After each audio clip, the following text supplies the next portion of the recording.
The flexed burials lie curled in eternal sleep, while the remains of prematurely deceased children undergo secondary relocations. These seemingly peculiar practices are, in fact, the life symphonies composed by the ancient BANPO people. Hi, explorers from around the world. Today, we continue our journey to the ancient and mysterious East. Beneath the lush soul of the Wei River Valley lies the secrets of the BANPO people from 6,000 years ago. They left behind their ultimate reflections on life in unique ways. The burial culture of the BANPO site is filled with enigmatic elements. The lower half of the body is folded before interment, with the deceased curled up like a fetus, seemingly returning to the initial state of life in the womb. This may embody the BANPO people's understanding of the cycle of life and death. They believed that death was not an end, but rather another beginning of life. The spiral patterns on the pottery in the graves echo the curled limbs.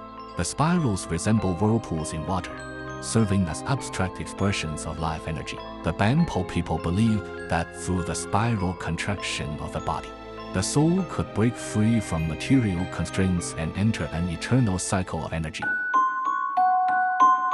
In the child urn burial cluster in the southeastern part of the BANPO site, there is a startling phenomenon of secondary burials.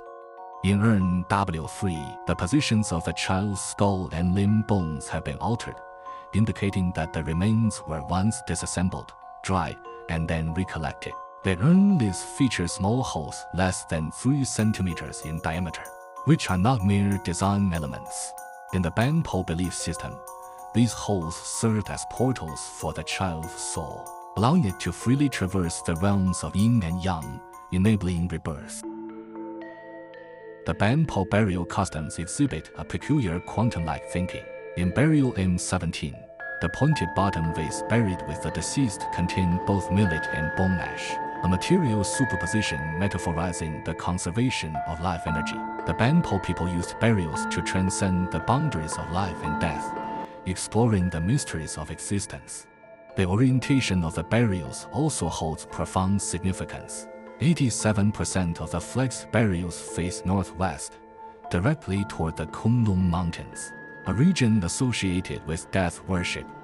This spatial positioning constructs a geographical coordinate system, forming a quantum-level entanglement network of ancestral energy.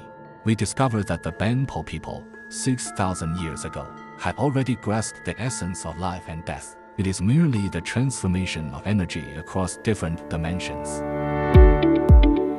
Stepping into the Xi'an BANPO Museum is like traveling back to an ancient era. The first highlight is the legendary artifact, the human-faced fish pattern painted pottery basin. The human face on the basin has deep, enigmatic eyes, while the fish patterns are vividly lifelike. Scholars have varying interpretations of the human-faced fish pattern. Some believe it represents the BANPO people's worship of nature, with fish being a vital food source imbued with special significance. The human face may symbolize the people themselves, praying for bountiful harvests and peace. Next, we arrive at the pointed bottom vase exhibit. The design of these vases showcases remarkable ingenuity. When the BANPO people fetch water from rivers, the vases would automatically tilt, and once filled, they would stand upright. These vases were not only practical tools, but also crystallizations of wisdom and creativity, testifying to the harmonious relationship between the BANPO people and nature.